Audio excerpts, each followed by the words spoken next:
Hello, bachcho, let's read this question. Question says that which of the following statement is are correct? इस question में हमें 4 different statement दी गई हैं और हमें आइडेंटिफाई करना है कौन सी स्टेटमेंट इसमें करेक्ट है। फर्स्ट स्टेटमेंट दिया गया है increase in melanised moths after industrialisation in Great Britain is a proof for natural selection. Second statement दिया गया है when more individuals of a population acquire mean character value it is called disruption. Third statement में दिया गया है changes in allelic frequency in a population will lead to Hardy-Weinberg equilibrium. Fourth option में दिया है genetic drift changes the existing gene or allelic frequency in future generation. इस question के लिए की कंसेप्ट होगा की concept for this question is biological evolution.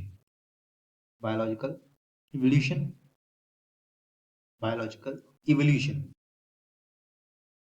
तो जैसे कि एग्जिस्टिंग लाइफ फॉर्म डराइव हुई है किससे? प्री एग्जिस्टिंग लाइफ फॉर्म जो कि मिलियन ईयर्स एगो पहले पास्ट में रही होगी, तो उन्हीं से ड्राइव हुए हैं एग्जिस्टिंग लाइफ फॉर्म। किस तरह से? By evolution. धीरे धीरे उनके अंदर मॉडिफिकेशन आए और उन्होंने अपने अंदर एडेप्टेशन डेवलप किए ताकि वो अपने एनवायरनमेंट और प्रेजेंट सिचुएशन के अकॉर्डिंग खुद को सस्टेन कर सकें और आगे इवॉल्व कर सकें। इसी को हम कहेंगे बायोलॉजिकल इवोल्यूशन।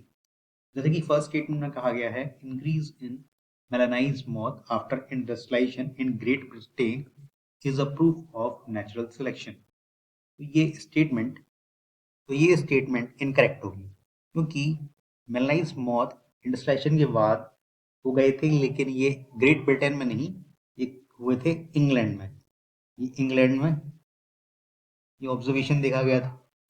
इंडस्ट्रियलाइजेशन के बाद में मेलानाइज्ड मॉथ जो थे वो ज़्यादा बड़े थे, यानी कि इंक्रीज नहीं हुए थे, उनका नेचुरल सिलेक्शन हुआ था। क्योंकि जो वाइट मॉथ थे वो इंडस्ट्रियलाइजेशन के बाद पॉपुलेशन में जो जहाँ पे भी टी ट्रंक थे वो डार्क हो गए थे और वो इजिली आइडेंटिफाई हो जाते थे डार्क ट्रंक पर बाय देयर प्रेडेटर्स। जैसे कि बर्ड्स उनके प्रेडेटर्स होंगे तो वो उनको इजिली कैच कर सकती थी क्योंकि वो इजिली जो है ब्लैक ट्रंक पर इजिली आइडेंटिफाई हो जाते हैं, इसलिए वो उन्हीं को अपना प्रे बनाते हैं।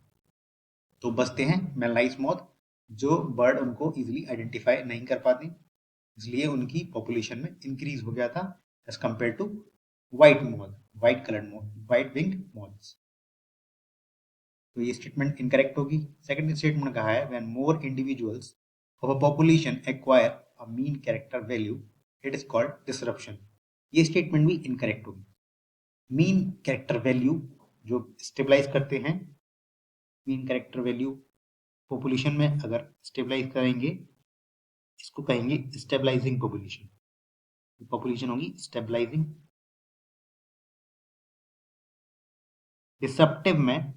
डिसरप्टिव की बात की जाए तो डिसरप्टिव में ये मीन वैल्यू अटेन नहीं करते हैं।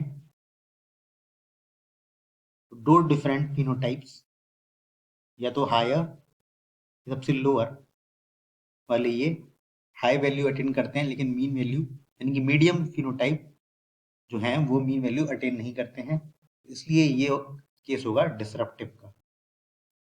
डिसरप्टिव, तो ये सेकंड स्टेटमेंट इनकरेक्ट हो जाएगी। थर्ड स्टेटमेंट में कहा गया है changes in allelic frequency in a population will lead to Hardy Weinberg equilibrium. ये स्टेटमेंट भी इनकरेक्ट होगी क्योंकि जो हार्डी-वीनबर्ग इक्विलिब्रियम है वो ये बताता है कि रिसेसिव और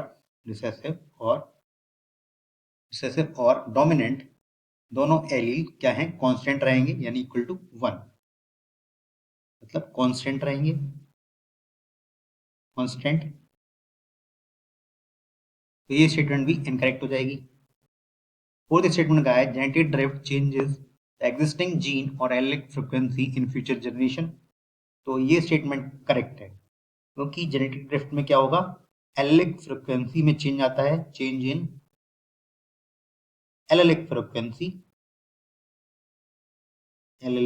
फ्रीक्वेंसी, एलिक फ्रिक्वेंसी में चेंज होगा और ये चेंज किस में जाएगा, ये चेंज जाएगा न्यू पॉपुलेशन में, न्यू पॉपुलेशन में जाएगा। एलिक फ्रिक्वेंसी में जो चेंज होता है वो रैंडमली होता है, रैंडमली होता है और वो आगे की जनरेशन में जीन फ्लेव के थ्रू न्यू पॉपुलेशन के अंदर वो एग्जिस्ट करते हैं। इसके अकॉर्डिंग फोर्थ स्टेटमेंट करेक्ट होगी, तो करेक्ट ऑप्शन मार्क करेंगे option B, fourth only. This is the overall explanation for this question. Hope you understood well. Thank you.